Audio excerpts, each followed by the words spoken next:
Good morning, ladies and gentlemen. On behalf of Jay Shah, Vice President and Head Cultural Outreach, Mahindra Group, Sanjoy Roy, Managing Director, Teamwork Arts, and my other colleagues at Meta Secretariat, I would like to welcome you all to the first virtual Meta. Mahindra Excellence in Theatre Awards 2020 is celebrating its 15th landmark edition with a first of its kind virtual award ceremony on August 30th. The ceremony will feature an online event with leading theatre personalities, including past and present nominees and Meta awardees. The lead up to the Mahindra Excellence in Theatre Awards 2020 will include a 3-week-long celebration starting today with a theatre critics conference, followed by the launch of the first ever published edition of the Meta Best Original Script on August 18th, and a tribute for the Meta 2020 Lifetime Achievement Awardee, Barry John, on August 23rd, and culminating in a pioneering virtual award ceremony on August 30th. Today's Theatre Critics Conference will showcase critical perspectives on theatre forum around the country. Today's program will include 3 sessions featuring renowned theatre critics, practitioners, and experts, and will touch upon various themes pertaining to the industry.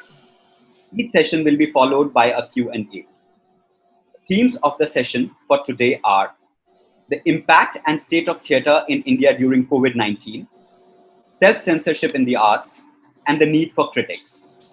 But before we begin the first session for today, may I please invite Vice President and Head Cultural Outreach, Mahindra Group, Jay Shah, to come to say a few words.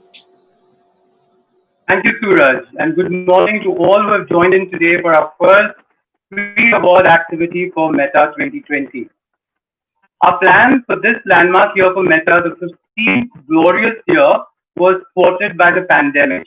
But the team has put together a fantastic lineup of activities leading up to the first ever online Meta.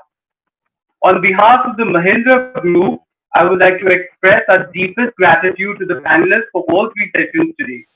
I would like to particularly thank Deepa Punjani for working tirelessly in organizing the physical conference that was supposed to be held during Meta in March. That idea has a big role to play in today's event. The Mahindra Group's commitment to the arts is manifest in the many festivals we do throughout the country.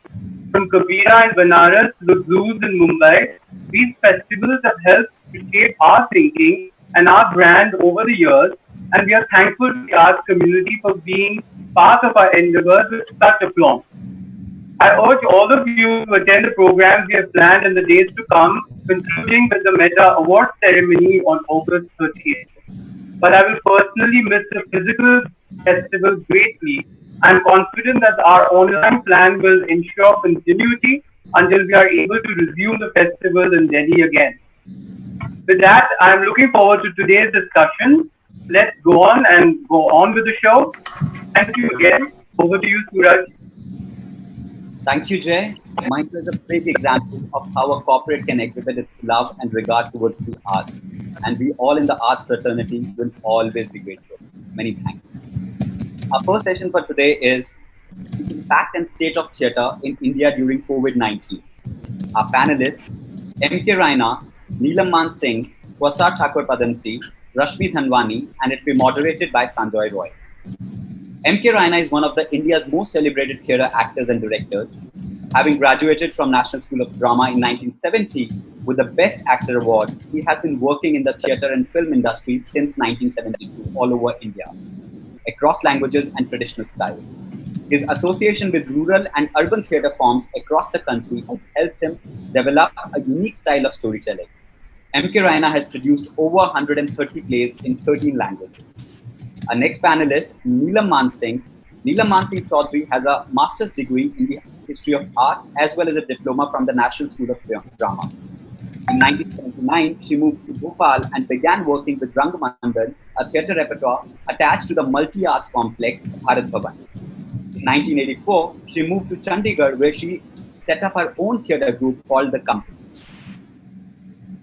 Neelam simultaneously started teaching in the Department of Indian Theatre, Punjab University, of which she was also the chairperson. The company has participated in major national and international festivals. Some of her well-known plays include Kitchen Katha, The Suit, Yarma, Nagamandala, The Mad Woman of Challenge, Little Elf, Bitter Fruit, and Naked Voices. The recipient of several awards, including the Sangeet Natak Academy Award in 2003, and the Padma Shri 2011, Dr. Chaudhary is currently professor at the Punjab University. Quasar Thakur Padamsee. Quasar is theaterholic and lover of all things theatrical. Since 1999, he has directed and produced over 25 plays with QTP, including A Peasant of El Salvador, Project Strip, So Many Socks, Minorities, and many others about contemporary social concerns.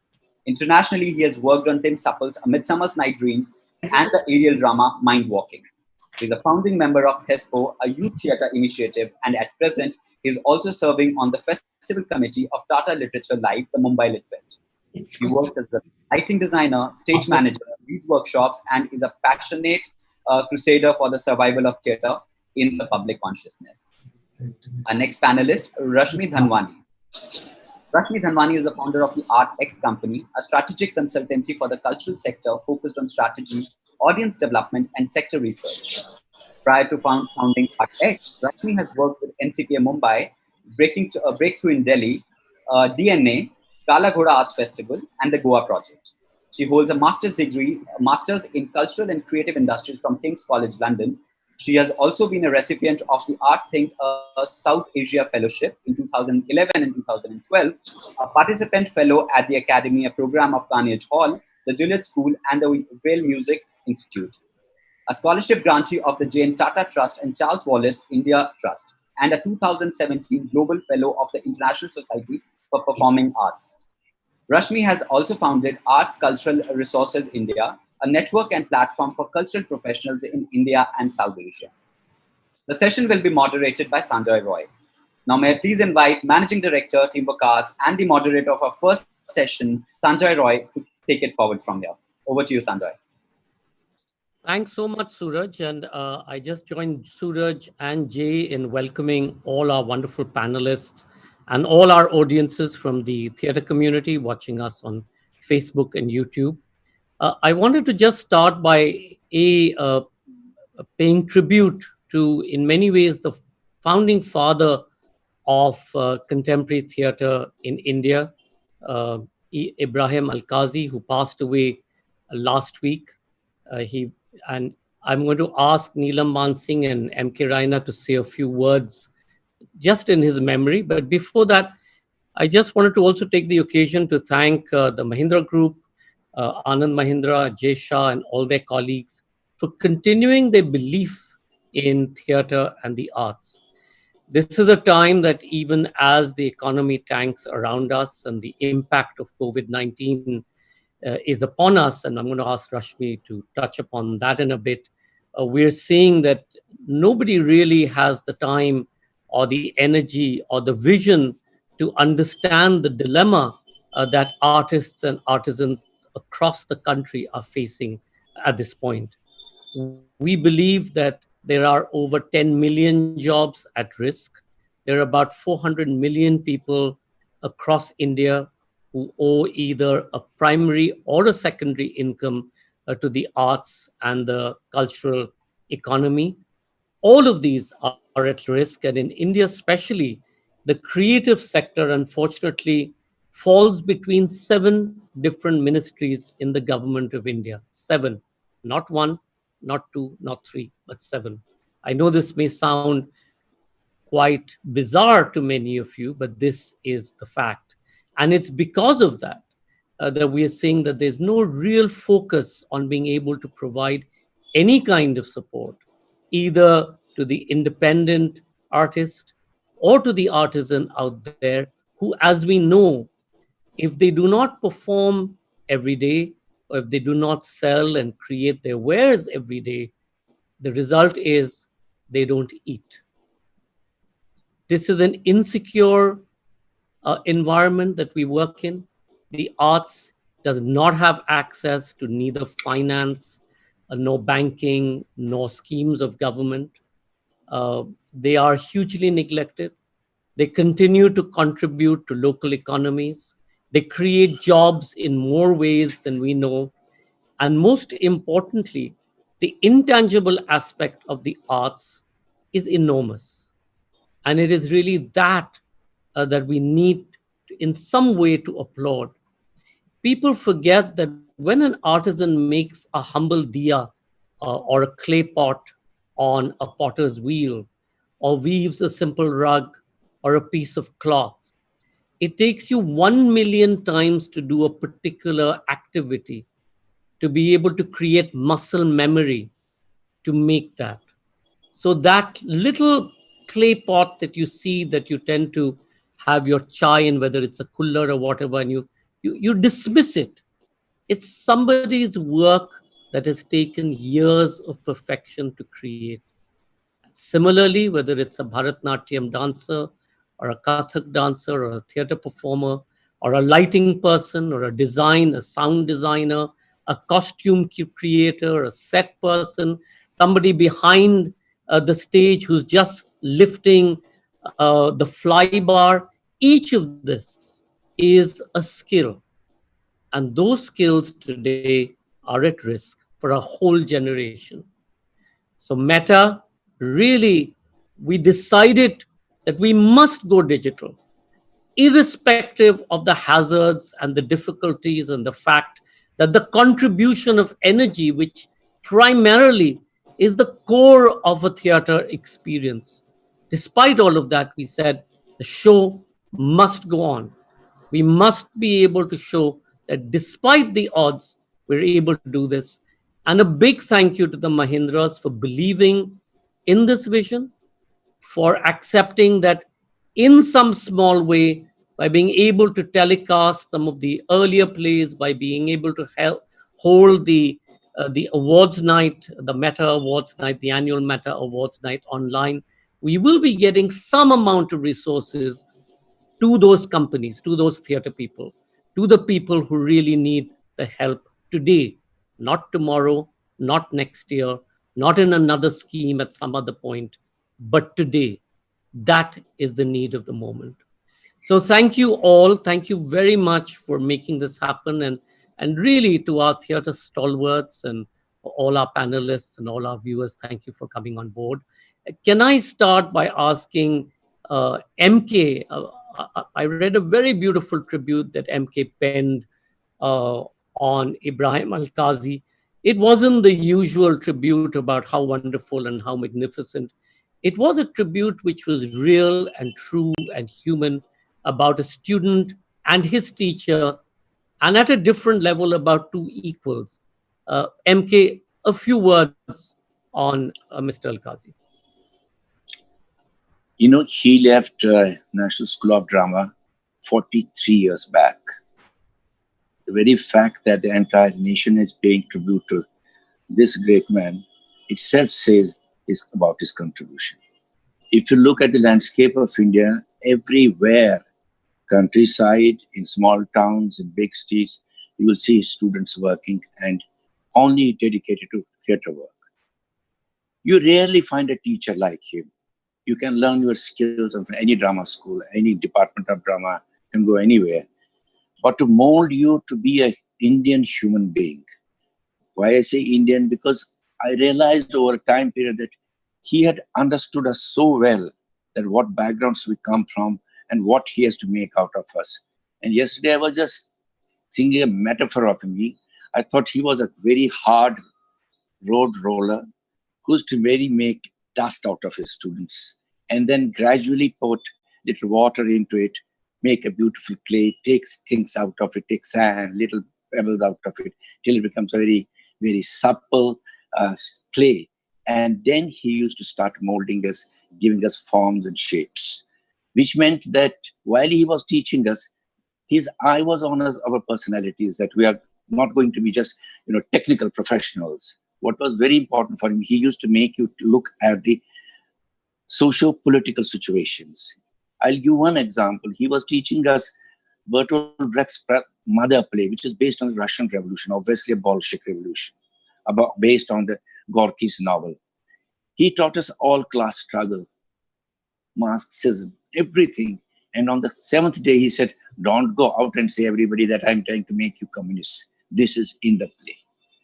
So that was the quality of that man. And he had almost in touch with all of students. In my personal relationship with him was, he in fact told me after he saw one of my productions that I want to talk to you as an equal, which was amazing. to expect from him. But he was also concerned about personal lives of us all. He's the only teacher or the theater person in India who, after Kashmir, when it exploded and my clan had to run away from there, he took me away and told me what happened to your family. And 1 hour we talked about his family when Iraq had invaded Kuwait, and his family and my family. To have a teacher like that who is not only concerned about things. When my plays got banned in emergency, he was the only person who was so concerned what is going on. And I miss people like that. To have a teacher like that, to have a guide like that, to have a person with full compassion in your personal lives.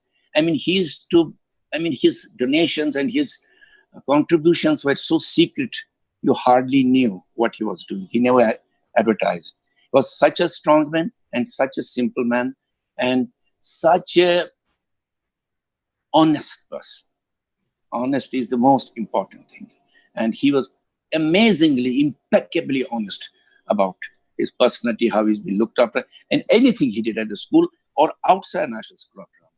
He was worried, he was pained about if anything happened in the field of culture. Like Sabdar's death was one important thing. He joined us in all the protests. He designed the protests, the national protests which happened, which in fact I told him, I said, "Sir, we are now grown up, please leave it to us." There's a no, your neck is on the chopper. If anything goes wrong, I'll see. Thank you. So that was and there was no warmth in that. There was a lot of pleasure in getting to know him. He was changed, and he was a person who never rest. That's why when I saw him the 90th birthday, I didn't want to see him again, because that was not my Alkazi, that was not my teacher, that was not my, and I was talking to. He was working all the time, the kind of parameters he used to set for himself. I mean, amazing parameters. He always was there all the time. I'm going to come back at the difference of theatre between the time that you were in National School of Drama to now. But hold on to that thought. Neelam, Mansingh, may I ask you to say a few words about Alkazi? He was quite the quintessential teacher. And even after so many years, I left the National School of Drama in 1975. Even after so many years, when I was writing the piece on him, the recall was so strong, it was so immediate. It was like I was experiencing my equation with him and with the school afresh. I think he's one of the most fascinating persons that I have met in theatre. He was both puzzling, intriguing, and also bewildered one. He was many things, and each of them were true. So you could only understand him in facets. He never came across as Alkazi just being this or being that. He was many, many kinds of qualities that he had were fairly unusual. I had done my master's when I joined the National School of Drama. I had no idea about the contours of the business.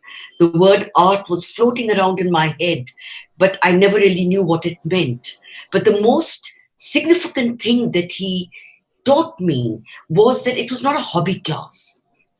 It was a profession which was as valid and required the same kind of rigor, commitment, and dedication as being a doctor or a lawyer or an engineer. So there was an immediate shift in terms of how I had approached education. Prior to that, everything was mindless meandering. But being at the NST, you were so sucked into the professional excellence that he set for you, that you pushed your boundaries, you tried to transcend your limitations. You felt that what he expected from you was something that you had to continuously challenge yourself. And as Raina very beautifully put it, that he was like a roller coaster who made mincemeat out of you, and then you had to refashion and become and go through a process of erasing all that you believed in, all that you thought was the way life should be perceived as, had to go through a metamorphosis, a transformation. So I think he was like a magician, an alchemist, who I think I was really nothing, but how he chiseled, refined, nurtured, and watered a certain potential which flowered many years later, perhaps, or did not flower. But I think as a student, I was pretty useless. I had no idea. I couldn't speak the language. So I was very much on the periphery of being a student. But what I learned was by observation. I observed his choreography, his group compositions, his characterization, his entries and exits, the detailing. Nothing was left to chance. Everything was worked out. Every moment that happens on the stage was of significance and needs to be pulled out and needs to be held on to. So he was a master. He was an absolute master. Thank you so much, Neelam. I'm going to come back to much of what you said, especially the change of the sets and the props and the tiptoeing, but we'll come back to that in a second. Rashmi Dhanwani, I'm going to turn to you. You recently just completed the first part of a 3-part report testing the temperature, which gives us the larger perspective on the cultural sector. Could you just give us a sort of overview on what your report was able to find, or some of the findings from your report, and perhaps correlate that then specifically to the theatre segment? Sure. Thank you for that, Sanjoy. Taking the temperature study actually that we did, led by British Council, but in collaboration with us at Artex and with FICCI. The problem with India is that we don't have the kind of data that helps us understand what's going on. So we end up relying a lot on anecdotal data and shared experiences, peer experiences, which is invaluable, but doesn't give us a sense of the meta trends and the conversations that are happening across the board. So what the report allowed us to do is just getting a sense of where do we stand. And the idea of doing it through the year at gaps of every 4 months is to be able to see how much more sort of sunk are we getting, or how are we coming out or evolving through the crisis if need be, or if that's what the trends are pointing us towards. So that is what the intention of the report was. The first report that we did was a result of about, I think, one-on-one interviews of about 300 people. And I think a cumulative data of about over 5,000 people who filled the surveys and had various conversations with the team. The overall trends were quite problematic. I think about 60% of the work around the culture sector was quiet and shut down in this time, at least up until the time the report came out. So up until June, from April to June, 60% of the sector really wasn't working. There were far more deeper trends that emerged. The first layer of people to have been affected were at the bottom of the pyramid and then the top of the pyramid. So you've got like the freelancers, the individuals, the artists who are most vulnerable in such scenarios, who were deeply affected. Most of them ended up losing a huge amount of revenue and projects. And then you had people at the top level who are bigger organizations, who have larger projects and a lot more at stake, and also have larger amounts of expenses. So those were the ones that were most affected. And through a trickle-down effect, if larger organizations can't hold on to their teams, you therefore lose employment. But it's the middle layer, the small and medium enterprises, smaller theater groups, folk music companies, that somehow was still insulated, at least during the first phase. Now things have evolved even further. I mean, those are the ones that are now being affected from the early trends that we are seeing. So in the sense, what the report gave us essentially was that the situation was terrible from the perspective of what we could do given the pandemic. There are some sectors and organizations that could pivot really fast. Within the culture sector, there weren't that many that could pivot. At the same time, you had a lot of organizations and individuals that are moving into the education space. So there was a rise in workshops and online engagement activities that were happening, just in terms of getting a sense of what this means for our work and how can we continue engaging with audiences. But overall, I think there was a deep amount of struggle in that respect. I sort of looked at the overall data set and I brought out theater-related data. So I sort of looked at the the kind of surveys that had been filled, and I just filtered down to people who had said they work in the theater space or who run venues in theater. And here are some of the stats, right? Out of all the people who we isolated from the data set, about 38% were self-employed and in theater. So in the theater group that sort of responded to the survey, about 38% were self-employed. Also, when you look at the revenues that they had, this group had a revenue of below 20 lakhs. So a huge chunk of this group that we're talking about had a revenue of below 20 lakhs. When you're talking about the kind of people who are in theater, uh, the higher variety, which is larger organizations, um, again you had about one third that had lost more than 10 projects in theater. You had about um, 60% of these people who'd lost about 70% of their business. So if you start looking at the numbers, you start seeing how worse the things had become over those 3 months. We correlated some of that data with another initiative that we're involved in called Staying Alive. Staying Alive is a campaign that was mainly for live performing artists and entertainment artists, and to be able to see how we can give them emergency funds, just sort of small amounts of up to 20,000 rupees to tide over these times. The first two cycles, which were released in June, we had about 70 applications, of which 49% were from theatre and related arts. So even the kind of people who are applying for funding, especially relief funding, a huge amount of that is coming from theatre and related arts, so musical theatre and folk arts. And this is the meta pitch that we got from what we can actually use authoritatively, because this is primary research and this is data that we have control of. What we don't know about is how the theatre sector operates and how vulnerable people are across various domains, right? So when you look at theatre overall, you're looking at three layers of theatre, and this is something that I was talking to Sunil Shanbag about. One, of course, is the mainstream theatre. So you've got the Gujarati and Marathi mainstream commercial theatre. Don't really know how they are doing, because a lot of people who we tend to talk to tend to be people like us who are operating somewhere between the mainstream and between the not-for-profit space. So that's the second layer that we're talking about. And the third layer is street theatre. So Dhanwa was saying that a lot of the work that they were doing, which was relying on unions, trade unions, a lot of that work has stopped because its trade unions had to divert the energies to support the laborers who were coming back, or most of them who'd lost jobs. So that kind of transitioning has affected both the work that you're doing, income, and not really understanding how people are surviving across the board. These are just some meta trends that give us a sense of what is going on and how bad the situation is, but not really a sense of how deep the problem is. Hopefully, we're going to try and track that in the next survey. But these are the top level things that came up. And chronology wise, also what came through very clearly. Again, these are with some of the Rashmi, just hold on to the chronology, because I'm going to come back to you on that. I'm going to go to Quasar. Quasar, what Rashmi was talking about, the impact on theatre. One of the research studies that actually NCPA has been involved in the other day threw up a very interesting number.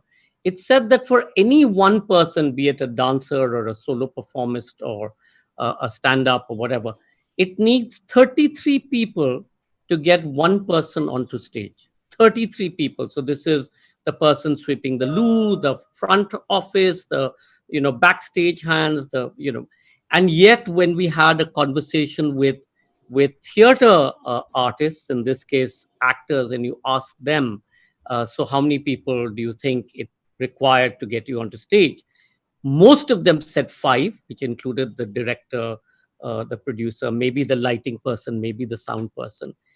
And the maximum number we got was from other people, from the dance community, was about 11 or 12, which included the musicians, etc. Given that it's 33 people, and given that it's a lockdown across the board, and I know, for example, in Delhi and in Bombay, when we had proposed to government the new protocol for opening up theaters, and we went back to the theater owners and we said, hey, this is the protocol, what's your thinking? They said, listen, the protocol says 1/3 capacity. Please don't think that even if this protocol is put into place, we will be able to open our theaters, because that it takes us 80% capacity to just barely break even. So we will not open our theater because we're going to have to subsidize every day, and we don't have the money. Given that, Quasar, and given the impact of COVID, because earlier, as you know, the sense in the market, whether it was in the event space or the creative space, and in my very first meetings that I was having with our colleagues, whether it's at IMA or FICCI or whatever, I kept hearing, नहीं नहीं, ये मई तक ठीक हो जाएगा, अगस्त तक तो meaning back to normal. Now there is a somewhat slow realization that forget December 2020, you may not even have normalcy till pretty much into the middle, or if not the third quarter of 2021. If you can tell us, Quasar, given that you also wear so many different hats, how have you seen this impact not just actors and directors, but also writers, technicians, backstage people, people, as I said, who are part of that insecure a world of the arts, which doesn't have a job per se? So, I mean, the theater, if anything, has, or live performance in anything, has always been an iceberg. What we see is the shiny part on top, and at least 2/3 of that much effort and people are below the surface and are actually propping this little bit up. And that's the same thing that applies, and that's the same kind of effect that's happening. So the moment the COVID lockdown hit, every guy with a djembe or performer with a djembe was out there telling stories or doing something on Facebook in front of their home curtains. And, there was something happening. And from the outside, it looked like, yeah, okay, the theater community is kind of, surviving in some way. But on an emotional level and a financial level, all those who depend day in and day out on shows happening.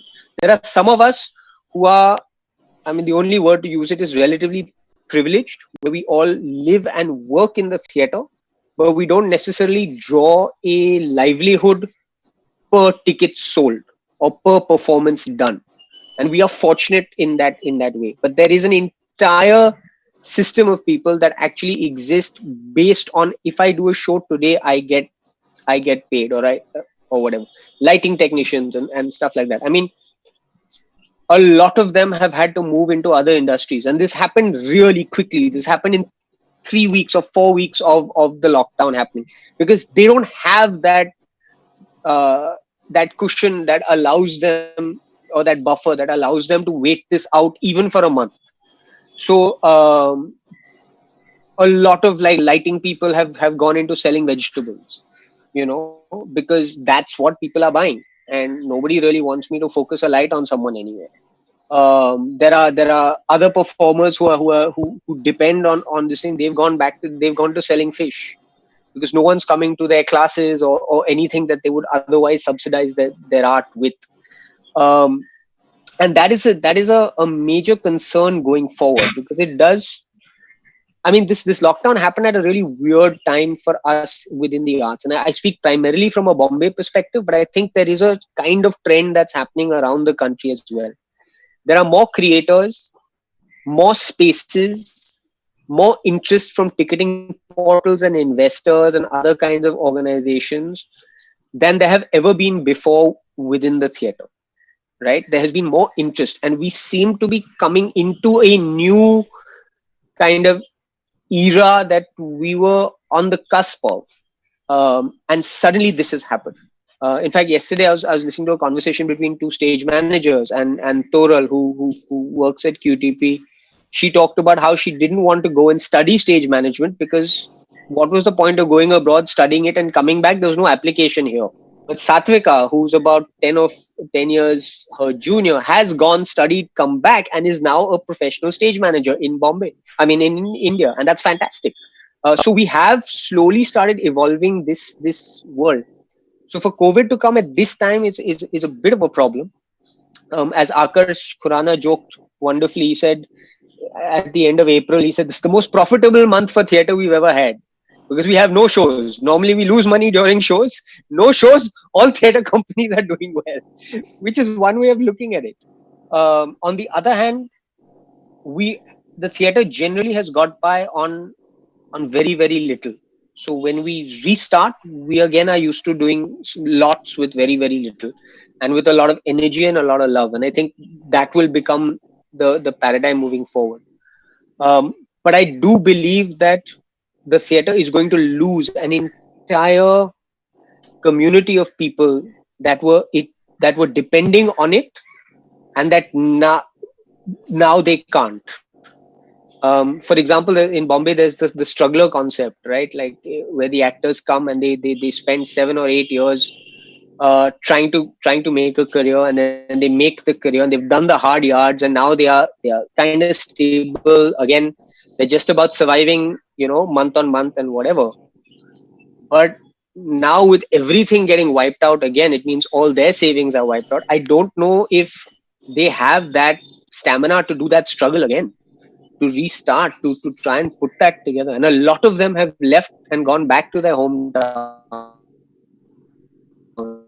I don't want to pay rent anymore. And that these are valid problems, because the theater has always existed slightly parasitically of something else. In Bombay, it's the film industry, where all of us love and work in the theater, but we do one shoot and then that pays for something, or we write one story and that does something. Quasar, hold that thought, because it's on that note that I really want to go to Neelam, which is, so Neelam, you're in Chandigarh, and a lot of your work pulls together artists and artisans and creative people from not just Chandigarh itself, but from the hinterland of the Punjab. Given, so the two questions I would love you to answer is that one goes back to at the beginning of our conversation today. You are in your son's room trying to turn the computer on, and you're saying, I'm finding that to be an issue. So in this new world where content is going digital, how do you see somebody like you, who's quintessential, represents a particular form of theater? How do you see yourself coping with that, or how do you see yourself in the creative process given the digital idiom?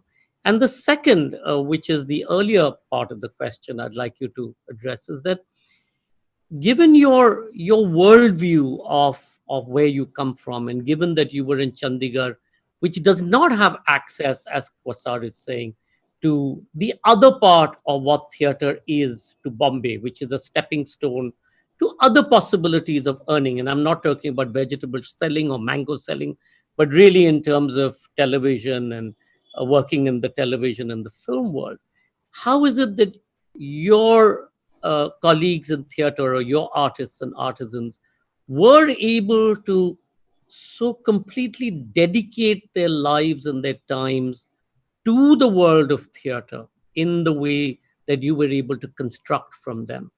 And in many ways, did it ensure perhaps a purity and much more intense absorption in the process itself? Because your process, your shows are very process driven, and you work for weeks and months, which Bombay cannot afford.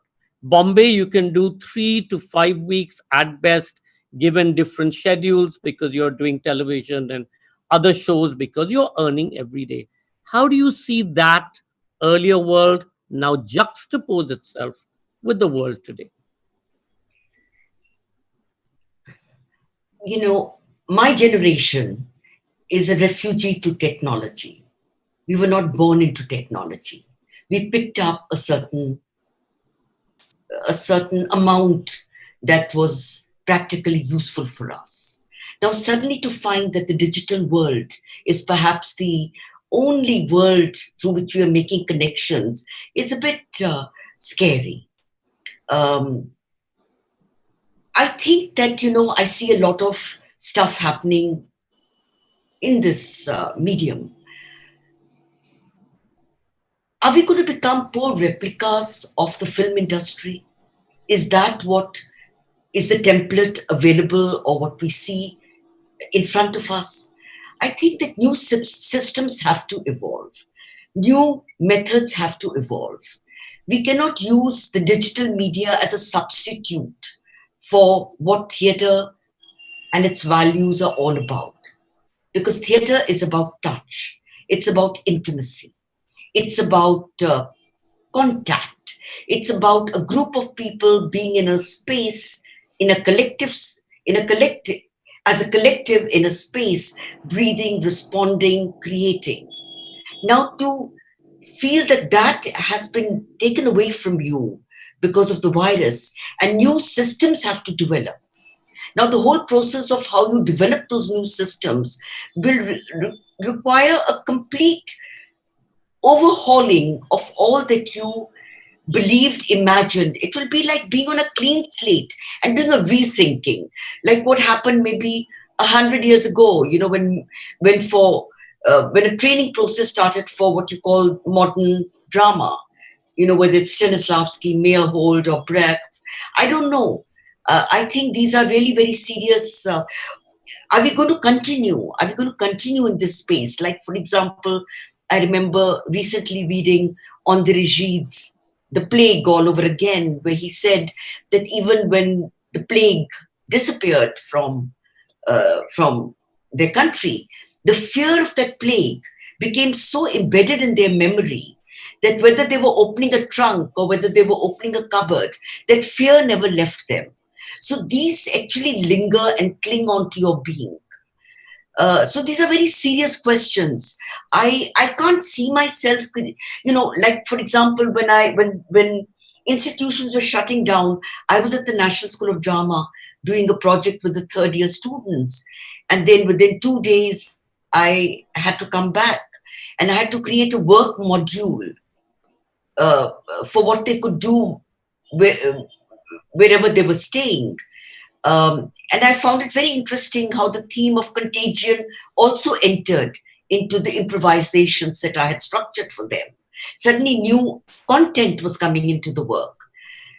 Isolation, contagion, touch, and many other things as well. And they all sent me video recordings of the work that they had improvised and done wherever they were staying. They were interesting works, but they were very poor substitutes for the real thing. As far as my own group goes, you know, I feel that yes, they are very. We don't have what Quasar said, alternative feeders that can support them financially. I do get a Government of India grant, so which I used to use for during my rehearsal process, because as you very rightly said, for me, rehearsal process is the ritual. Performance is actually just the byproduct and not really the main space that I'm aiming at. Sometimes I feel I can keep on rehearsing forever because I just love that whole process. And that luxury is available to me because I have my own studio in the house and I pay the actors. And so they're also happy to continue working because they get a daily payment. Yes, it is very tough. And they have found no alternative systems of support except the grant which I give them per month. So it is a really tough time, and what kind of shape and form and visual energy or visual language that will evolve through this can only be conjecture. It can only be a conjecture at this point of time. I think we'll have to discover a new way. As the saint said, sorry. Neil, I'm sorry to cut in.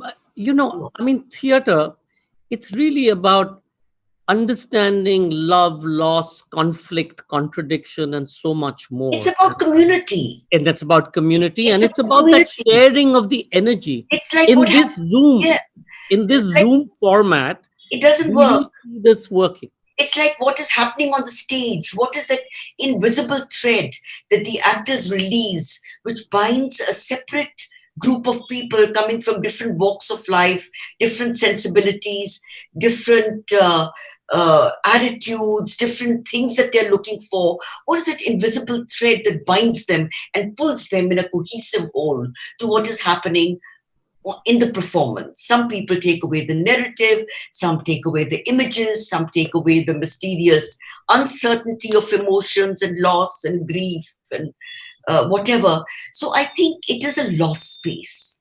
It is a lost space which will take a long time to rehabilitate ourselves. You know, I was reading the other day about Shakespeare. Shakespeare, the entire life of his, he was, there was the plague. there was a plague in England in the 16th century, the Great Plague. His family was perhaps the only family that was not affected by the plague. But 60% of the entire community died in Stratford-on-Avon. And yet you do not see a very strong reflection of the plague in all his plays. But yet there is that plague beyond you. You see bits of it in Macbeth. You see a bit of it in Romeo and Juliet. So there is an evidence of disease. There is an evidence of physical virus, which is used as metaphors. There is a presence of that. But it's not directly linking the plague with what he was writing. But so I don't really know. You cannot ignore the winds that are blowing around you. Whatever new work you create will seem to have a smell of what we have experienced in these 5 months of isolation and maybe many more months. There will be an evidence of that. But how? I do not know. Will it be in the choreography? Will it be in the, as you very rightly said, the theatres, houses, auditoriums? There is so much expense involved. There is the pragmatic aspect and dimension of how much everything costs. You can't, every practical decision, every aesthetic decision you take will need to be a practical one as well. But what kind of practical decisions will we take is all hypothesis. It can only be based on supposition. It can only be an imagined reality at this kind of in this kind of moment. MK, on that, let me come to you. Quasar said something very, very, very interesting a little while ago. And I want to sort of juxtapose that into some of your experience.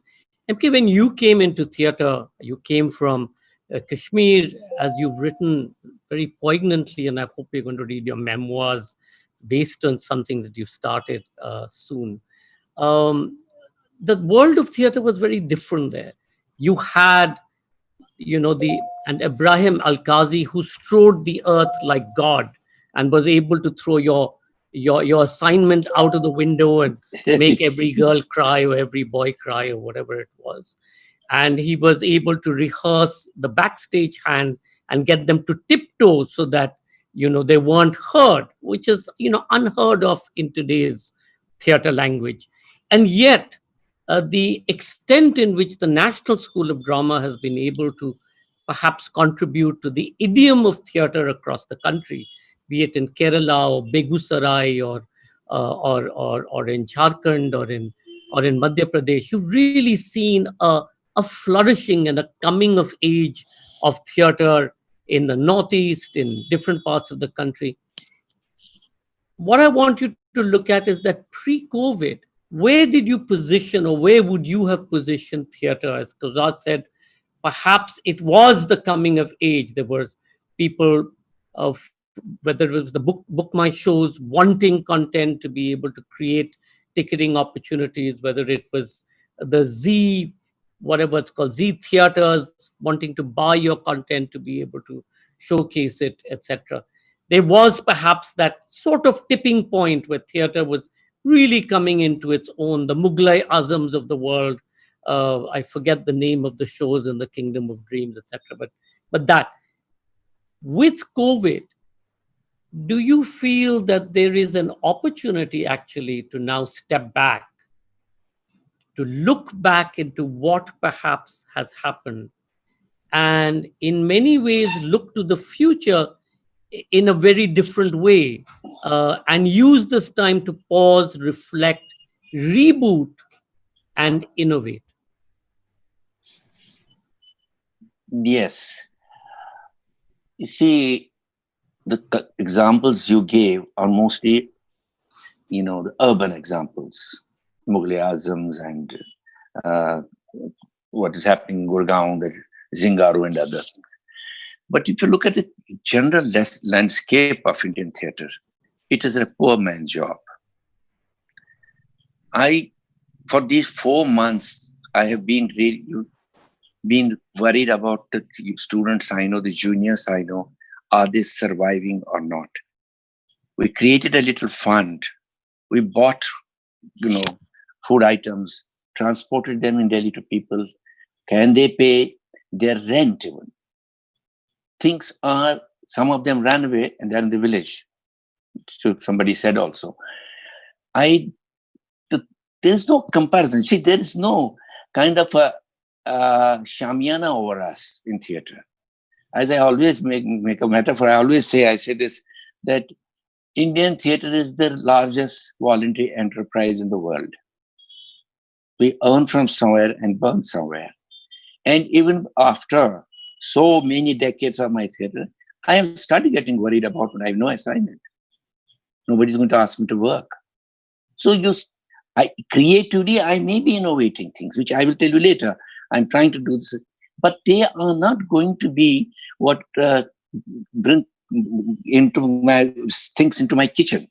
I remember watching this great street theater festival in Bharat Bhavan, and Shubhu Mitra was there, and he was watching it. Then I met him in Calcutta. He gave me an audience. He never used to give audience to anybody, so I was young for some people. The first thing he asked me, how do they earn their bread? Because this is the professional's job. And some maybe have some, fall back on. But majority of them don't have it. So survival will be, they may leave theater, they may do something else. And as somebody, I know a musician who has a band, he's selling saris today in Calcutta. So things on a form level and using this whole technology. And is this the only technology that will come? Is this the ultimate technology, digital technology? May not be. You must be knowing that already that EPs and LPs have come back. You put on a record player I have at home, I open it, I'm listening better music on them. And the great musicians are doing that.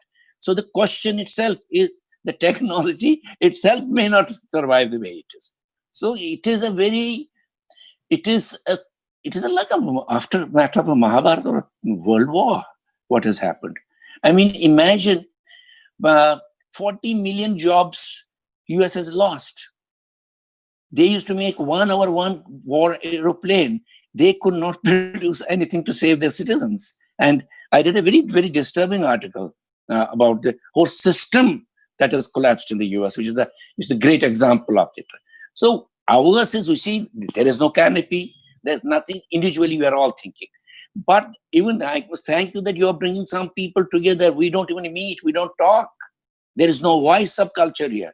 What I mean by voice of culture is that, is somebody raising the question that what happens to these artisans and traditional performers, and the people who are freelancing? No, nobody is talking about it. This is an island of thinking. That island I would like to leave behind, because I think today I really am worried about the theater thing. But on a thing, if you ask me, I've already started collaborating with young musician, filmmaker, and myself. We are working on a Mantu's series called Black Margins, Siya Hashe, where I'm using my voice, and we are not doing theater. We are not doing on camera television. We are trying to create some other form. Therefore, our discussions keep on going that we will create something else. That I may do with the technology. But today, frankly, you ask me that the worry today is when we will go back on a floor. When will that happen? And in fact, I wrote somebody, I said, I want to have an empty auditorium at least, and we can perform. But this lamentation, what somebody has made a study, the theaters are not making money, I think they should collapse. All these Kamanis should collapse. They have brought disaster to our theater. More than 1 lakh Kamani wants for a day. 80,000 rupees, this place, sitting in bathroom theater called Shri Ram Center asks for. Do they deserve that? Do they have that much equipment in them? They don't. There is nothing latest equipment in them. They survive because you should understand, nobody has pointed out, not on theater. Therefore, they don't need us even. We are kicked out. We inhabited it. We got them what they got. They don't want us. They want every department in Delhi, particularly, I can tell you, they are hired by governments, by academies. So they can keep on raising rent. The government has to pay rent and they are okay. But if you ask me, Have they left 90 days for a kind of work which was happening there? No. We are already out of the proscenium box, therefore, which is good also. We will create something else. I mean, I go to Kashmir, I don't think of theater. It's open here, a hill and down. We are the day we do a performance, thousands of people come and watch it, and it is effective. So I think we need to rethink the theater itself, the definition of theater. Should we go back to the Greek definition of theater, or this Elizabethan with 500 lights, 2,000 lights theater, which is impossible. To Indian situation, maybe possible in US and West. It is not possible here. It may happen once in a while. MK, hold that thought, and just to let you all know that yesterday I was in a demonstration which was being done out of the US, out of Silicon Valley, where they've created this sort of, it's like a box. So you can sit on the box and it's got a camera on top and all around. And that box can capture, so if you're an actor, you act in the box and you can project it into, right now it's a very small distance. Yeah, I've seen you can project it, 10 feet into your drawing room on the other side. And immediately, I mean, the group who had been invited, I get invited because of my long hair. We were asked to, how do you then, what are the uses? And immediately I said, well, theater could be one immediate use of this, because we had actually invested in another hologram project. You see, no, I think, just a minute, I just rebut it. You're talking half of the theater. You're talking about actors and the performers. You're not talking the audience, not of the community. It's a community art. What is theater without a community? We may rehearse for 3 months, until we have the auditorium filled. It is incomplete. It's not even 50-50. So they may create for me kind of where it will be seen. Can I really get a live response? No. Sure. I just want to tell our audiences, please do write your comments and questions at the bottom in the comment and question area, and our colleagues will aggregate those. I can see them streaming in already. I may not be able to take all of them, but we'll certainly get to it. Rashmi, MK said something that was very pertinent. He talked about earning. One of the issues that we're seeing, as you know, in the creative industry areas, that if you don't earn, and if this not computed as earned and therefore taxable, therefore whatever, you're not seen to be part of a professional space. And the creative industries and the artists and the artisans and the cultural space, this is one of the biggest problems, which is the reason why when the film industry decided that they wanted to become an industry, to really form and get government to understand that by cleaning up their act, by being able to provide them all of this, they created jobs and opportunities and so on and so forth, and made a huge difference. Can you tell me, not just with testing the temperature, but even in the earlier surveys that you've done and the conferences that you've conducted, how do you see this, and how do you see this sort of being core to people taking the aspect of the cultural sector seriously?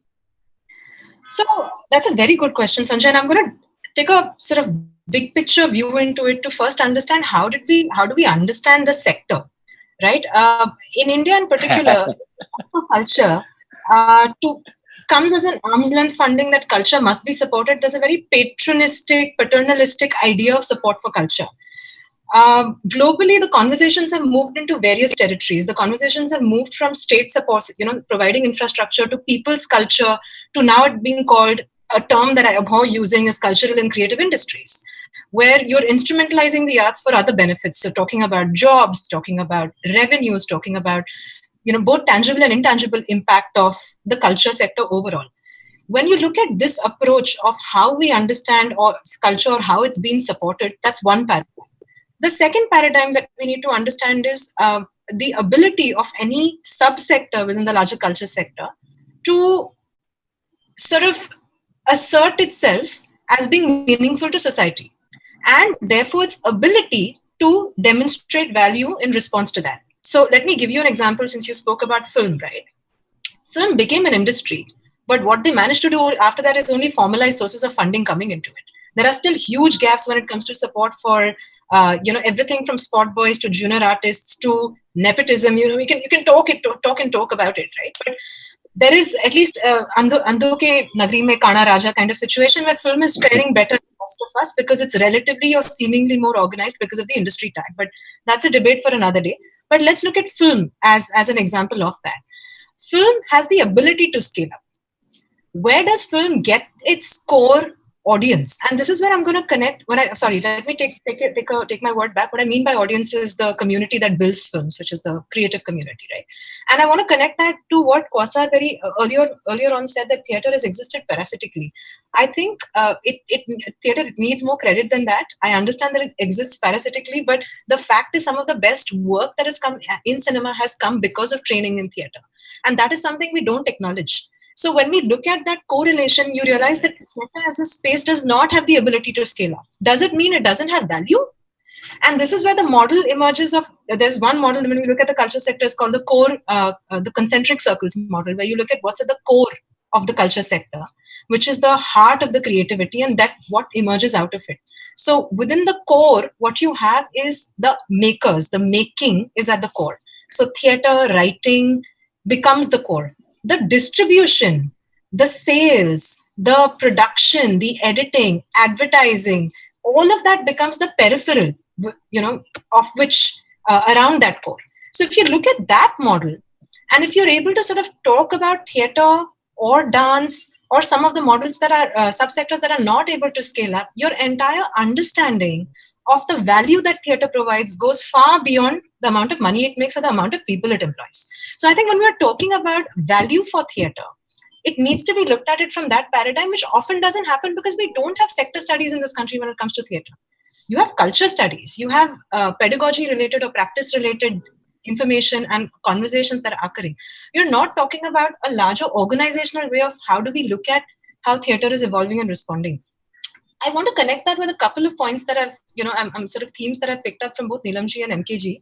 Is, there seems to be this sort of anxiety around the new way of doing theatre, which currently seems to be online. And I want to quote an article that came out just yesterday, actually, when I was researching for this panel by Paulomi Paul in the Sunday Guardian, where she spoke about is online theatre the biggest upgrade waiting in the wings. What I found really interesting about that, and what Neelamji also said, was there's this existential crisis around theatre, right? Like, what are we doing currently? How does whatever is happening, how does it impact our future in terms of our careers as people working in the theatre space? How does it inform the future of the form? Does pedagogy follow practice, or does practice follow pedagogy?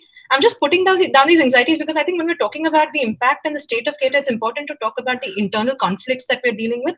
Also with that comes the generational conflict. What I have seen while talking to various people in theatre, and I'm specifically not using the words artists or professionals, just everybody in theatre, all of them, is this generational conflict of how do we move our pedagogy into the space to, there's a different generation who's more adaptable, but not necessarily producing good quality work. So right now we're seeing a lot of experimentation in that space as well, but there is anxiety around online. And the third is just upskilling. How do you make stuff online? How do you understand how to use the Zoom function for breakout rooms to then put audiences into different rooms and create a more immersive experience? So there is no room for furthering that experimentation either. On the one hand, you're talking about an existential question around theatre. You're talking about the anxieties, which are not in somehow coinciding with the larger clarion call that needs to happen, that as MKG said, that there are institutions and structures which are going to collapse. It could be a good thing or a bad thing. We do need to sound out the danger bell though, because there are people losing revenues. When I was talking to Sunil yesterday, we spoke about the Istri Wala, right? He said, an Istri Wala earns X amount during a show. You'll earn 600, 800 rupees a day just ironing. And that's such an important part of the performance that you have, your core group. A lot of the Istri Walas have gone back. We're not even talking about reverse migration. Quasar touched upon that briefly. We also have to talk about who makes up the economy of a city and actually does double jobs which are never calculated in any kind of occupational indicators or census. When we're talking about theatre, again, we need to talk about census. We need to talk about what kind of occupations are people in theatre involved in, which are not visible occupations. And then that contributing to the larger economy is again something that we don't speak about. So the third aspect is just survival and loss of jobs. not just in theatre, but how they are correlating with other subsectors that theatre tends to support. When we were doing Stay Alive, we actually got a lot of grants from applications from female theatre workers who came from smaller towns, and not from very open families, from conservative families who were struggling because we have to go back. We took a step to come into the city because we thought the city would provide us. So there are those dynamics which are never addressed in any kind of understanding of value of theatre, right? There is a sense of being able to work as equals, genders and other kind of identities notwithstanding. We're at a loss of at a danger of losing that as well. So I just wanted to sort of bring to the fore there are various kind of losses that we're talking about, and not just pedagogy and not just jobs, but several layers of what makes it into a passionate space for us to be in, which is at a danger of. I'm usually not a negative person. I usually don't sound the danger bell, but I think it's really important. Theatre is one of the most vulnerable subsectors today, I feel. With a huge amount of opportunity. I just want to leave that one more thought is that, just a couple of these, whether it's Book My Show or Paytm Insider, they're all approaching theatre organizations to create new content online. I know Q did a piece a couple of weeks ago, which I'll let him speak of. I know there are a couple of other shows in the wings with a few other theatre groups. But just to be able to sort of move that positionality to talk about there's so much work happening online, and there is room for experimentation currently. So nobody's here to judge you, but for your own subsector. And if you're able to emerge out of that, I think there's a lot that can happen because there is a power dynamic at play, right? We are the content owners. People are going to throw shoes at me when I call theatre content owners. I know that's going to happen, but I'm just going to say it. Within the larger space of what kind of work that is created online, theatre is in a much better position to be able to take advantage of the space. So if that kind of mitigation can happen, the power dynamic can change from people who have platforms and audiences and who are looking for interesting work to people who have had the ability to connect in much more immersive ways with the audience. So if there is that way to play with that, I think it'll be quite interesting. Anxiety is not standing. The give and take. But what was interesting, MK Neelam, is that Rashmi is very, this is tongue-in-cheek, very specifically looked at the generation divide and made you Neelam ji and MK ji and Namaskar ji, and that was I'm lovely. quite happy to do a Namaskar ji because I find, if I may just respond, Sure. it has also become such a narcissistic space. Sure. Where the fear of being invisibilized is so assertive that so much plethora of work is happening with no process, with no idea of what kind of content should be there, so self-indulgent. So there is that like sab chalta hai kind of space that also gets created through the digital media. We can all have blogs, we can all be on FaceTime and give our little speeches. So there is that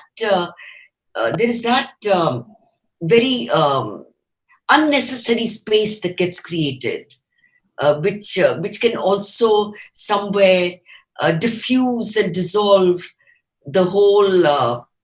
What I'm trying to say is that unless you can evolve a new grammar, a new protocol of work, a new vocabulary which is suited to the larger conditions and situations and the availability of technology to perhaps not allow that passion to die or be lost within us, because I think I'm at that cusp where I'm quite happy not doing anything.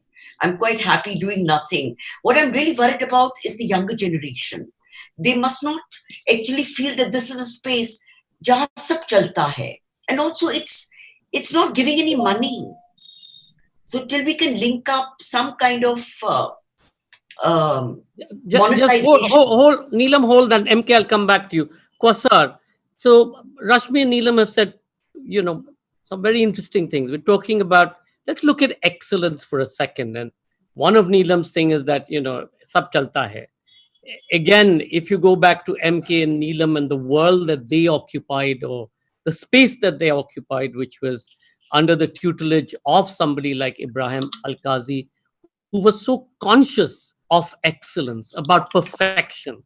And yet today, when we were looking at the new NEP, the new National Education Policy, and as you know, the arts had anyway already been put into the education policy some time ago. And one of the calculations, and I think MK was part of that particular task force, one of the calculations that it would need 20,000 theater educators per year to be churned out to be able to fulfill this 10-year-old, and I'm now talking 10 or 12 years, I can't remember, old program. Now, what that then resulted in is, what was government's reaction to that? Government's first reaction to that was, chalo, or NSD khol do. So NSD was created in the Northeast, in the South, in wherever, whatever.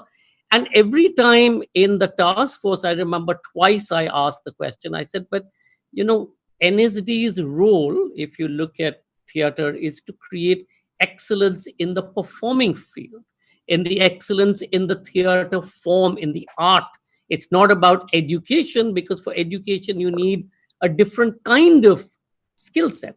But yet, we were always told, theater wale ke paas koi paise nahi hota hai, so this is an opportunity or a way to be able to do that.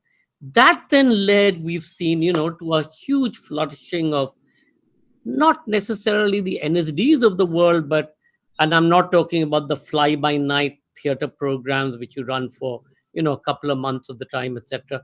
But really schools like what Jahan Manekshaw or QTP and so on and so forth run across the length and breadth of the country.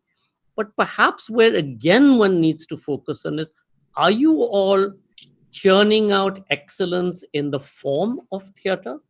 Are you all looking at the possibility that those who are not able to aspire to that excellence, to the level of being part of a repertory company, etc., can they then find this as the way of finding resources by still being in the arts? And many dancers and choreographers across the country have done so.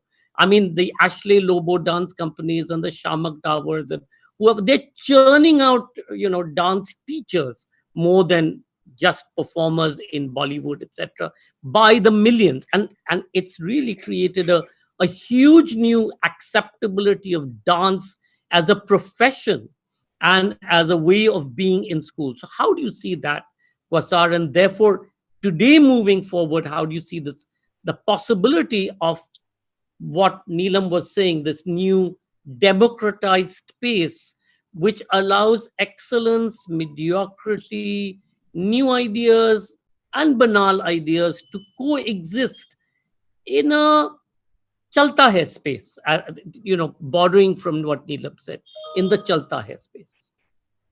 Quasar. So, couple of things. One is, I think currently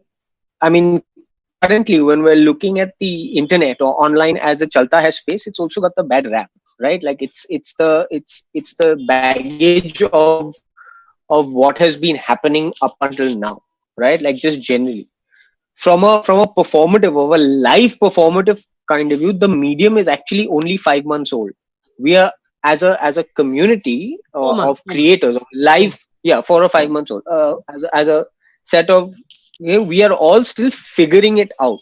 So at the beginning, everyone had a djembe and was just doing it to camera, and it was pretty shoddy. And then there have been certain sophistications that are developed. People are trying to figure out different ways, whether we're using the platform or as the venue. I mean, the show that we recently did, we likened it to us doing a play in a conference hall, because we're using the Zoom format, which is not designed for performance, but it's just as we'll take a play into a conference room or a banquet room that we normally do because we have to, because that's the venue that's available. It's the same thing. It's the jugadifying of figuring out how your piece works in a new space. And I think that there is an evolution of that will happen. What is interesting is, so just to clarify, as a side note, at QTP or at THESPO, we're not an institution that's training people by any stretch of any imagination. It's just an access point where we can showcase and find young talent that wants to come and work. And therefore, it's quite interesting because in our engagements with them, I mean, you may not be training them professionally, Quasar, but we're not, but we're not a school. We're not a curriculum or a this thing. We're just a place where people come. No, but what I was saying is, what is interesting is a lot of us who love the theater, and we love the liveness of theater, and we love the fact that this physical intimacy with an audience that we've all referred to. When suddenly the theaters got closed, all of us went into this shock. Like it was almost like, uh, being winded. Like I had no impulse to create. We had nothing. But in conversations with younger people from across the country, what's really interesting is they don't have that baggage, right? They are looking at what they have now. I'm a live performer. I want to perform. What is my avenue? This is it. And that's quite interesting and exciting in its own way. I do believe that theater as we knew it and as it was before um, will return. Right? The theater's been dying for thousands of years. It doesn't die because it has a very, very valid role. And particularly in a post-COVID world, it has the greatest role that anything will ever have, which is the act of sitting next to someone and watching someone without suspicion and with just generosity and curiosity. That's something that has changed completely. We walk down the road, we look at the other guy in the mask, and we're like, that guy's an assassin, he's out to kill me, right? And it is an impulsive thing. It's something that's just automatically happened. It's not some, and it is a habit we have to get out of. And I think the theater will have a huge role to play in that, in getting us comfortable again, that we can be next to people that we don't know, and as strangers be curious about something else and enjoy it together, not in our online silos where all of us who are left only listen to the conversation about the left, and all of us who are right only listen to the conversation. We've become more siloed, and I think the theater has a great place to bring that back together, where we can all just share something together in a physical space and watch someone with that. But I do believe that this online live performance aspect that is being developed will endure. It is a new medium. Just like nobody expected Netflix, this is a new medium. It is something else. It's not television, it's not film. And theater will have to redefine itself and its place in that, right? Theater lost the proscenium to cinema. But so therefore, all our work find a since then. place in there, Quasar, find a place in there as well as in places like TikTok, or find a place in the very essence of theater, which is not necessarily theatrical in TikTok. So couple of things. One is, I think anything that is online, all right, is for me not theater, right? Because theater necessitates two things. One is the performer sharing a physical space with the audience and performing live. And what I discovered, much to my surprise, was the active need for an audience member to share a space with fellow audience members. Like when we try to convert our live show to this medium, that was the thing that was really struggling. Like, how do I enjoy something along with someone else, And when you look at the architecture of theaters, or the way that seats are defined, theater is one of the few mediums that's a 1:many medium. Everything else is trying to make it 1:1. Netflix is trying to make it just you and your phone. The cinema halls are big, seats. They're trying to make it 1:1. They're trying to ignore everyone else. The theater is a community viewing experience. I want to see the reaction of the other people. That's why Nukkar Natak, which is in the circle, you get to see the performer and the audience behind it. There is a viscerality to that. And that will still remain. The online can't quite do that. There will be a new form of live online performance, I think, that will emerge. And I think a lot of people are working. Right now, the softwares are woefully inadequate for what the art wants to do. And I think that will also develop technologically. Like, people will come up with apps and all of that as that happens. So yes, it is a dire time, as Rashmi said, for the industry and for that. And we will have to reinvent and reposition ourselves in this performing arts gambit or in this world. But it is also an exciting time, and as she said, the live performing arts are best placed to take advantage of this online medium. Because we are malleable. I wanted to share with you that there's a number of theater clubs now that have mushroomed. The one in Gurgaon has about 120 people who meet once a month. They perform either a whole play, reading, performance, or they perform excerpts, or they perform their own stories. Very interesting, but it's mushroom. MK, I'm going to come to you for a comment, and then I'm going to the questions and comments that have come, and then I'll come to all of you again. Yeah. MK. Hey, my comment is, somebody said this technology has democratized the thing, and anybody can do what he wants to do, and it is free for everybody to do. My worry is, what democracy? Where is the democracy? Are we, the millions of youngsters, even bothered that tomorrow it may not exist? It is, as you know, I know, that things are so bad. The very question of democracy in this country is being worried in the other worlds. US, UK, you see what debates are going on there about, and worry that is about India, not a multicultural country, not a multi-religious tolerance. And what does this technology, does it help their agenda, or it democratizes the agenda? I think that is where the theatre people, whatever they do, whatever forms can come, we have finally got to get up and say, this is what I believe in. Not say, yes, Neelam said, chalta hai. What she means by chalta hai is part of that. Is that I don't go, shit, what is happening? Oh, mar gaya to mar gaya. Oh, he Buffalo beat me. Gurgaon a few days back happened. Was Karan the Buffalo met? He was beaten with hammers. Now that is the worry. Theatre is a window to that. That's why it is community art. And once we leave that, in fact, one very old, great performer in Kashmir told me, we are the media giving message to the ruler and ruler's message to the people. So we are an interface. If we lose that essence of theatre, then you can say, kuch bhi aa raha hai, kuch bhi chalta hai, main karunga. You will do it.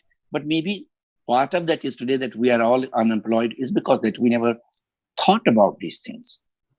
Like, we don't have, national theatres. We don't have national companies. There's nothing like that. Once in a while here. I mean, we will take up this issue. I mean, we're hoping both with what Quasar has been doing and with Bruce, etc., we will now make these conversations far more regular so that we can why across the world come together. Sanjay, that's why Al-Qazi today matters to me. Sure.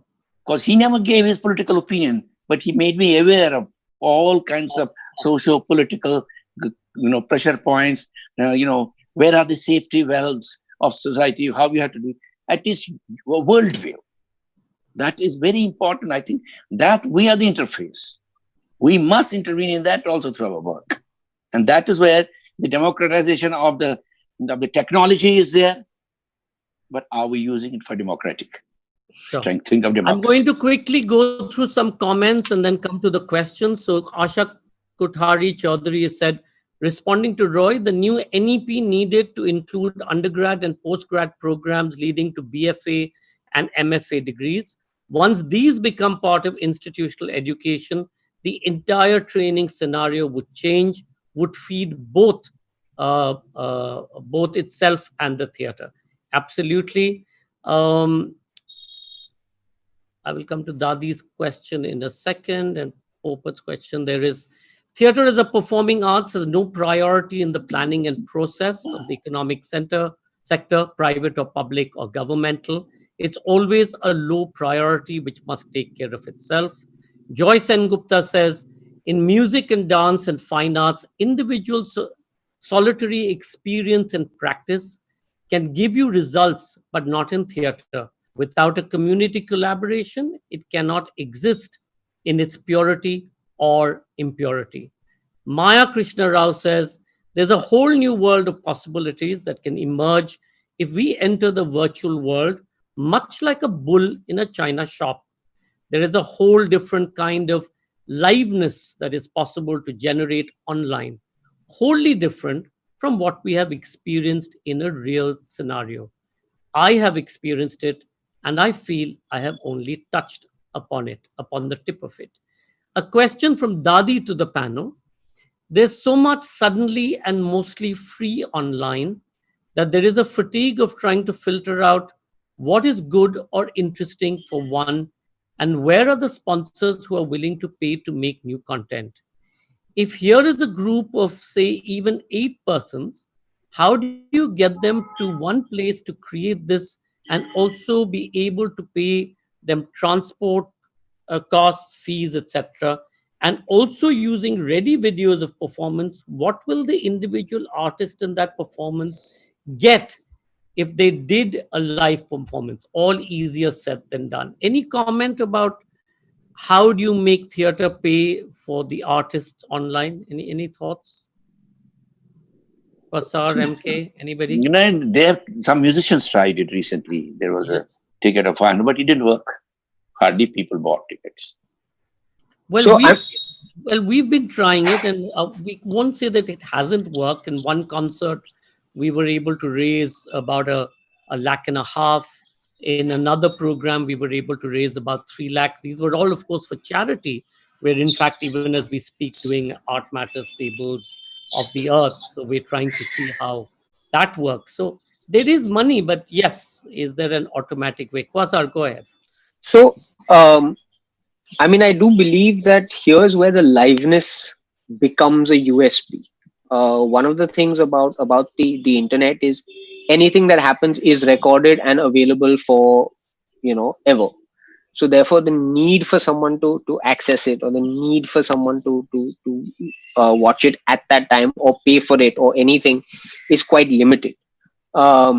This is from purely an audience point of view, transactionally. I think in terms of how will you decide whether the stuff is good or not? I think that will take time to settle down. Right now, everyone's just putting out stuff there, and then at some point there will be an equator, and then there'll be a kind of thing of, yeah, okay, if it's $100, it's this, it's there'll be a valuation of some kind that will happen. But there are huge opportunities. One is the fact that we're no longer defined by the geography of our work. So suddenly we have access to so many more people from really more places. I mean, we were performing the piece that we were doing online. We were limiting to only between 60 and 70 people to watch it because we wanted an intimate experience. So we were trying to create something small, but at the same time, we were still accessing audiences all the way from Australia to San Francisco. Not many, 2, 3, 4, whatever that were happening. Someone from Norway logged in, someone here, there, the other. So it was quite remarkable that suddenly here was a way that people could access your work that was across. So suddenly your audience is no longer just limited to your geographic one. And I come back to say that this is not theater. This is live online performance. And we are best placed to take advantage of that as a community, but it's still not theater, because as MK sir said, theater is about community. What is the story of that community that I want to tell? You can't try and tell a story from here and try and tell a global story from here. Yes, the pandemic is the first truly global event that's ever happened, but that doesn't mean that my reality and someone else's reality somewhere else connects. So I do believe that more content will be created. I think people will start wanting to pay and for you'll that. have more content aggregators coming into the market even as we speak, and that may create a new technology as well as new platforms. Neelam, I'm going to come to you. There's a question from Popert who says, but Neelam ji, if I may humbly suggest, isn't it exposure that could help? A Chalta Hai category to hone their skills with feedback and inputs from a very vociferous youth consumer base to get better.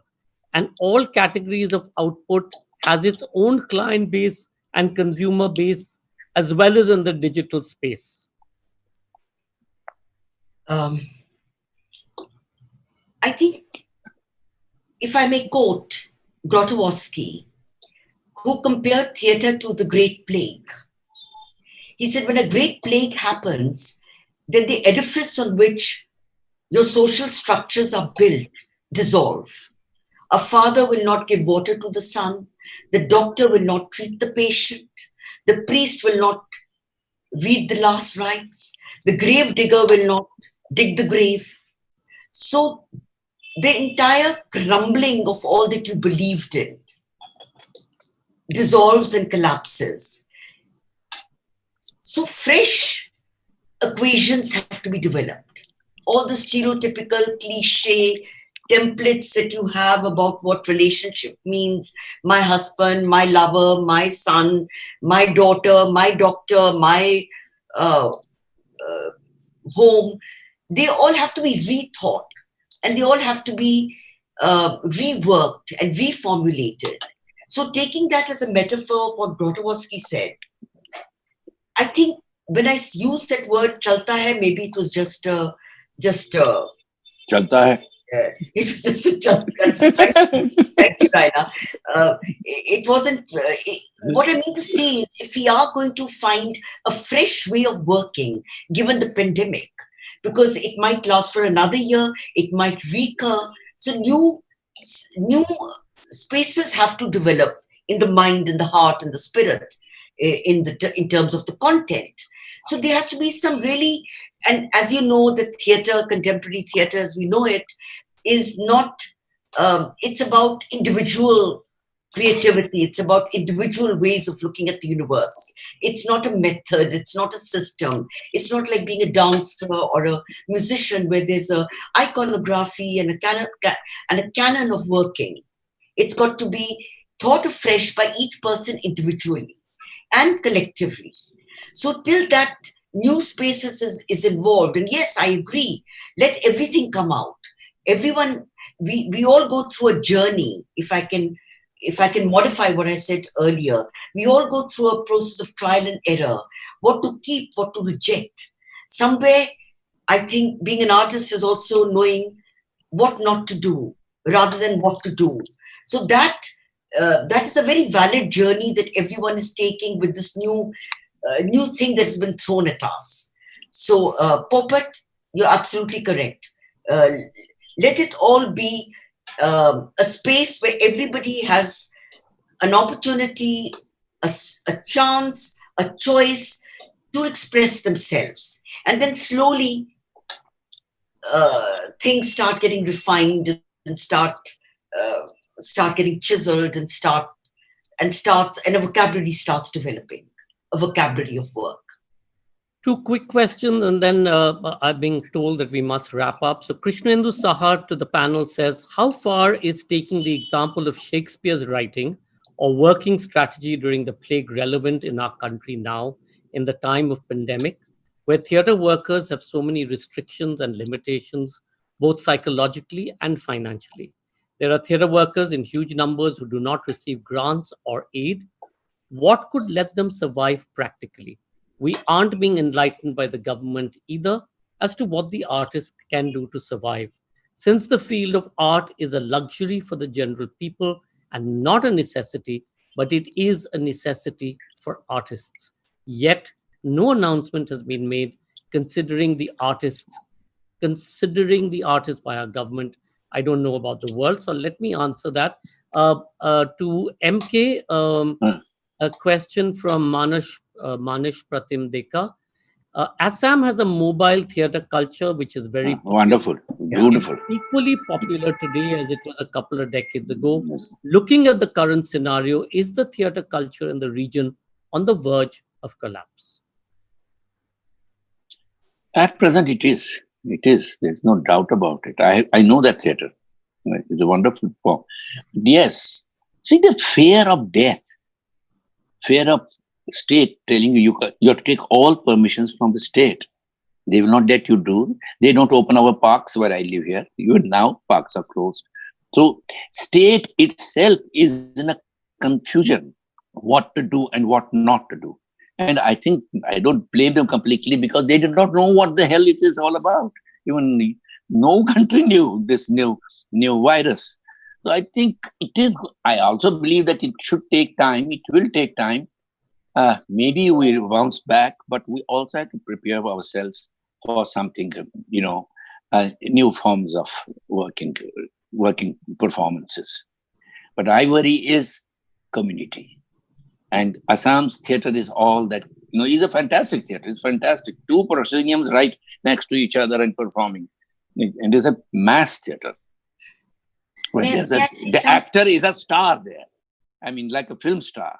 He's paid, his car, everything. You can't believe what I saw this uh, Bandit Queen, Seema Biswas. She did one play for 9 months. She made money for another 10 years. It's like that kind of a theater. Also, And I think, the Jatra yeah, artists in Bengal, MK, 1 yeah, lakh a show. I mean, this is yes, they are stars. Yeah. pre-COVID. 1 lakh a show. You 10,000 see, people viewing it. that brings a question is of the performance. All these experiments we do here don't create those great actors. They don't create Shubha Mitra. They don't create Ajitesh. There's no opportunity to create. And I think there is this new thinking. It's not performance. It is a movement theater. It's theater of the images. So images will speak for you. MK, we've lost you for a second. Are you back? Yeah. All is Yeah. forgiven. Neelam, you wanted to say something, and I'll. No, we are talking about new technology and phones, and I mean, while taking these classes, virtual classes, there are students from Leh and Ladakh, there are students from Kashmir, there are students from Guwahati.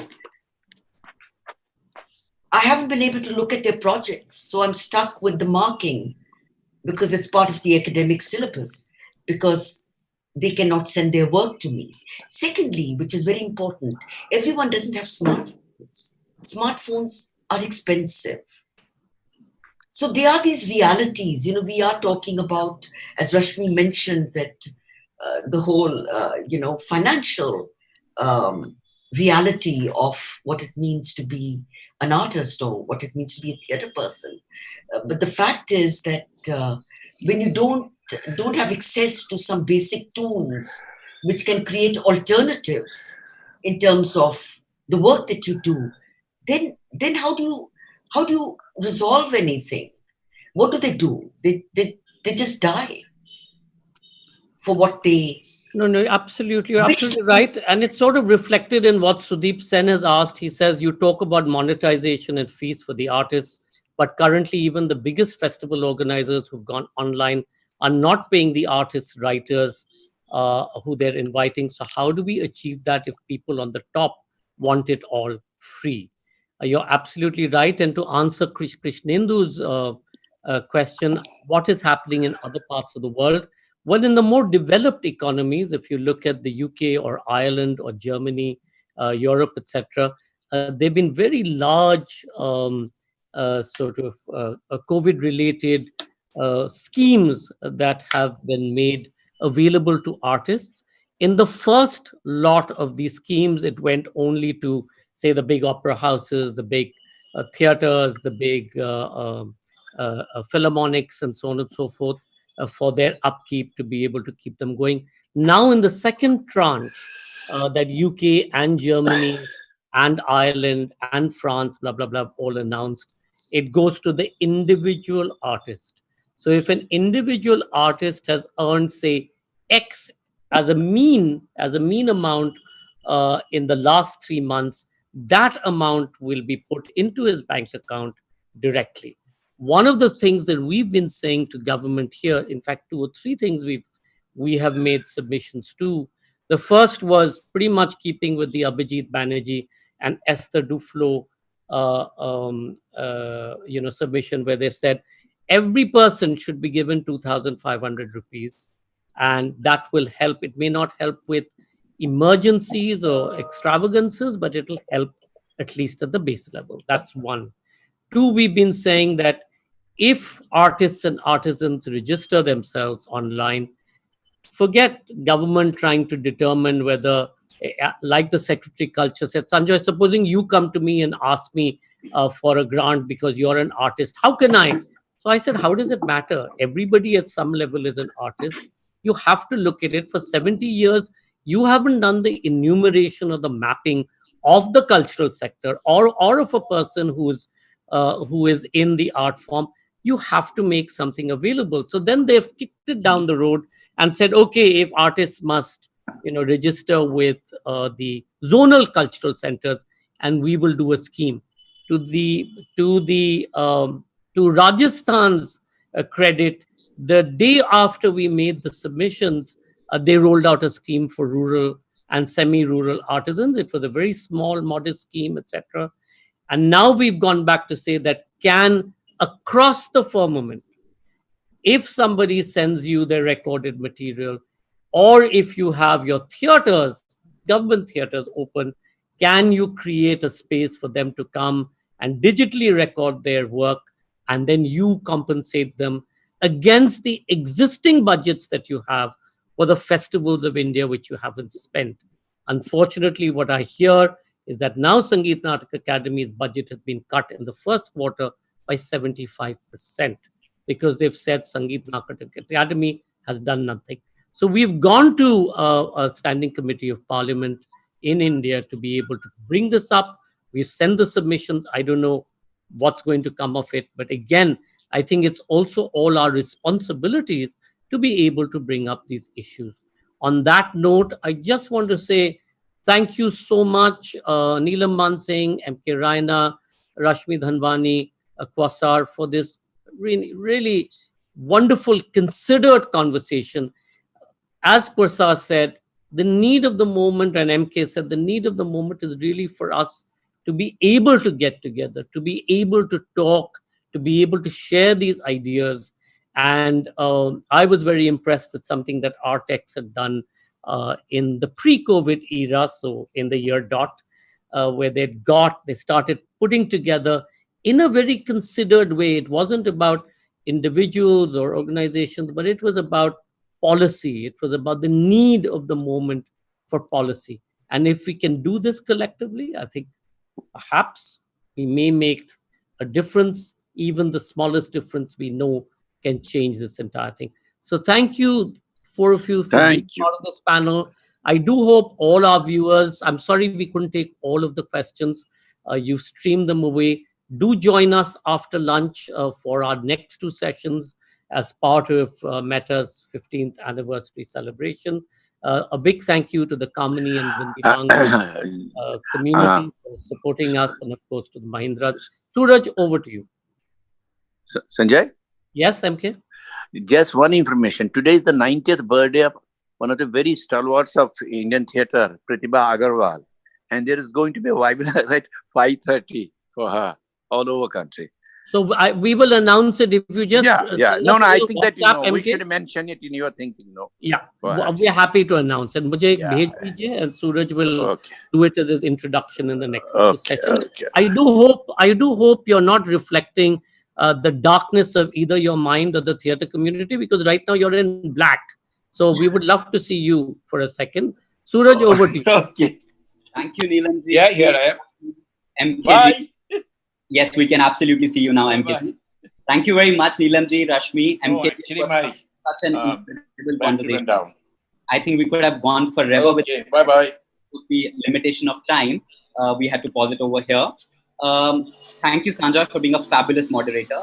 And once again, we would like to thank Mahindra Group for their support for arts. We would also like to thank Kamini and Vindi Banga Family Trust for supporting the theatre conference. And thank you all for being a wonderful audience. We hope you all enjoyed this conversation, and we'll log back on for our next session at 2 p.m. Censorship and Self-Censorship with panelists Lara Jasani, Dr. Arvind Ganachari, Anjum Katyal, Sudhanva Deshpande, and moderated by Deepa Punjani. Stay tuned for more information. Thank you once again.